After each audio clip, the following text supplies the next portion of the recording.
tchelet. I was more, I think, asking before about the color test, like putting it through Yes. bleach, or as the word describes, urine. Yeah. The Gemara has, it's some kind of the Gemara, what he's talking about here is, tchelet was found in the days of Rav Achai, and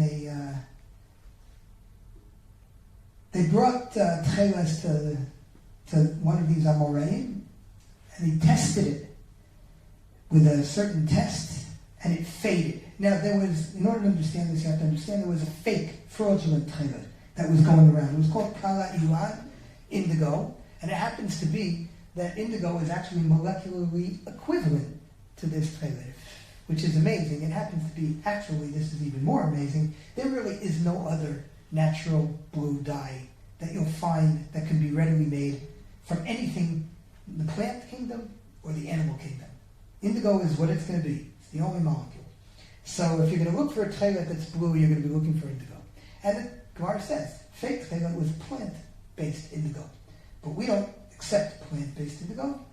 We only accept animal-based or snail-based indigo. Okay, so how can you tell the difference between real tchelet and fake tchelet? They're identical to the eye. So there is a daya that says, tchelet ein lo bedika. There's no way that you can tell the difference. And that's why you have to take it from a mumche that is trustworthy and has the hashgacha verubit.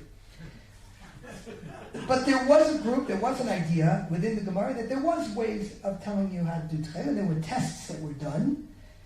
These chemical tests, if they were applied to kala ilan, it would fade. And if they were applied to tchelet, it would not fade. So that's where we learn that tchelet omedet bi'afas is the Rambam. Omedet bi'afas, it stays steadfast in its beauty and never changes. And we know that to be the case with tchelet. Our tchelet will last, as you said, we have a 2,000-year-old fabric. It looks like it was dyed yesterday. So tchelet is actually very, very strong and doesn't ever fade. At least in 2,000 years that we know of. Now, if you bleach tchelet, the tchelet will remain, but the wool will be gone. So that's a little bit of a problem. But getting back to the idea about these tests, no one really understands what these tests are. And the problem is, we have applied the tests to the best of our knowledge to our tchelet, and it does not fade. The problem is that these tests have also been applied to modern indigo dyes, and they also do not fade. So what do you do with this? So either we don't understand what the tests are, or there could have been different circumstances in the ancient world. They would have dyed in a different process of plant indigo than they would have snail indigo. Maybe that was the process that was used. I don't know. So we're left with a question, but the question is a question on the Gemara and on the tests and on indigo. We passed the test. So of all of the different variables, the only one where there's no question on is about our tchelet. Yes, you had a question.